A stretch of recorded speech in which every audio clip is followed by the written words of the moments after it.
Well, we've talked a lot about the transfer portal and some of the bad things it's done. Maybe this next thing we have to discuss is a good thing to come out of the transfer portal, and it's certainly a positive development for Tennessee's quarterback room, as Joey Aguilar should have arrived by today here in Knoxville.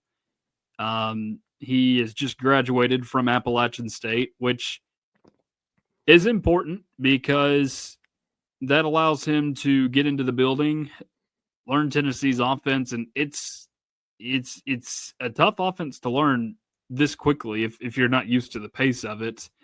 Now, since he's a quarterback, maybe that's not the case, but just thinking about this, like, because we haven't seen this very often. We haven't seen quarterbacks transfer to new systems and have to learn everything in what 3.5 months, basically. Very often, we certainly haven't seen it here at Tennessee. No, but I think it's great that Tennessee's finally does have him on campus now, because I think today was the day that he came in, or it was Yeah, reported that he'd be here on Monday. So I mean, it's going to be great to like build chemistry, to learn the offense and everything. And if he wants a good opportunity to be the starter this year, then he's going to have to start learning all of this stuff pretty quick. And it's going to be interesting to see how he meshes with the team. I know like the practices is harder to get information out from there, but a lot of these press conferences, he's going to be the biggest topic there. And it's going to be interesting to see what Coach Heupel says and what the other coaches say about him, and to finally get him in there too and see what he has to say, because I've not really seen much on him yet, and it'll be exciting to see what he has to say about the offense, who he likes, and see what the receivers have to say about him and such.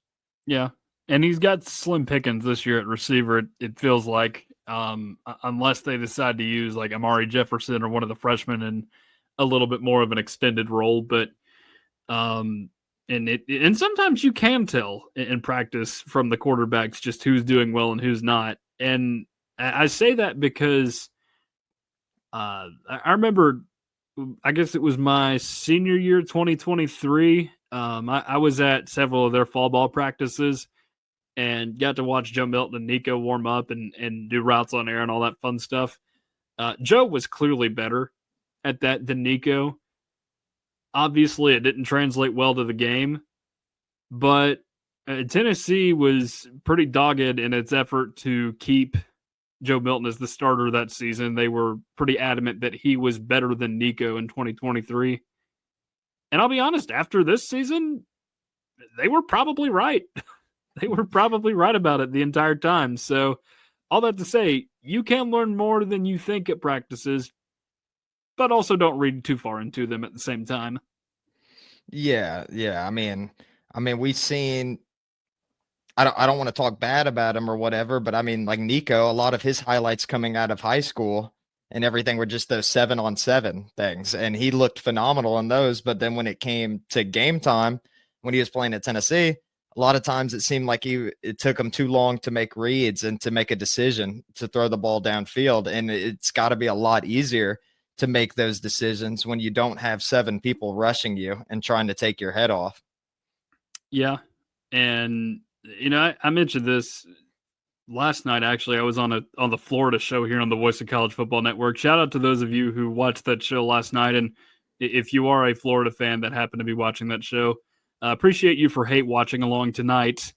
But I will say, I think I just completely lost my train of thought there for a second. I don't think Nico leaving is something that will lower Tennessee's ceiling necessarily. It was Dylan Sampson getting drafted that could potentially lower the ceiling. But I do think this is a team that is very much capable of staying in the top 25 over the course of the season. I know there's a lot of polls that are not giving Tennessee a whole lot of love, and it's fair right now, I would say. But I think one of these quarterbacks is going to come out and surprise you, just because there is a lot of talent in that quarterback room that is being ignored, even if Joey Aguilar doesn't end up being the guy this year. Like, you just look at it, Jake Merklinger, if he plays more high school football, probably a 5-star. And that's solely based on the numbers he put up his senior year, which are pretty nuts. I want to say it was like 38 touchdowns that year, which is pretty crazy for high school. And then, of course, George McIntyre. Everybody that is a Tennessee fan in this state was super excited to get him in the 2025 recruiting cycle. So it's all there, and there's more coming too. Faison Brandon, who could potentially be better than all three of those guys Tennessee has right now. So I don't think it's getting worse at all with Nico gone by any means.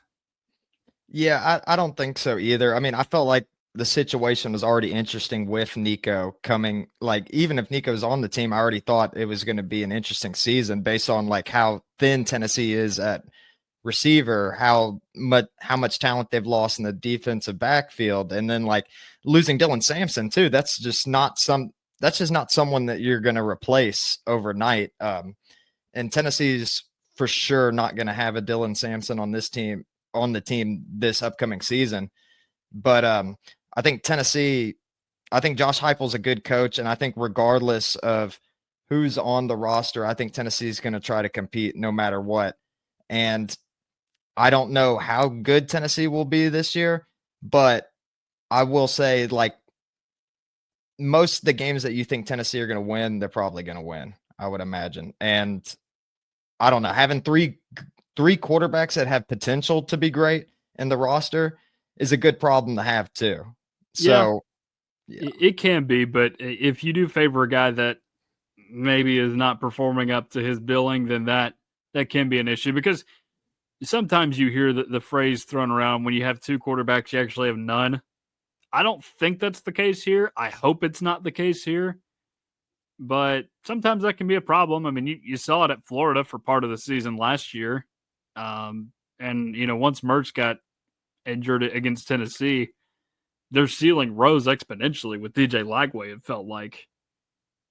Not to say Mertz was a bad quarterback necessarily, but I just think you had so much more there with Lagway than you ever did with Mertz. Yeah, and then like I would say more often than not, like trying to shuffle two or three quarterbacks isn't the right move. I feel like most of the times it doesn't. But I mean, I remember back in the day, LSU was running like two quarterbacks, and their defense was good enough to make them win games. Like they were competing with Alabama every You year. can't win like that anymore. Nah, yeah, I mean it's a different game now. I mean it's more pass heavy for sure than it now than it was back then.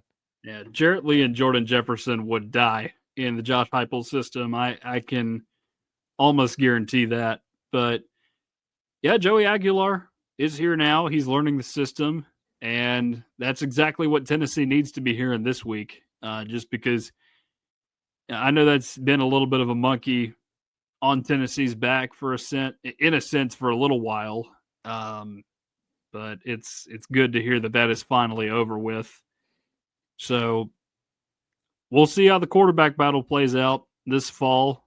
SEC Media Days could be pretty interesting for that reason, just depending on who gets invited or who is chosen to speak. I don't know if any of the three of them will be, but we'll see.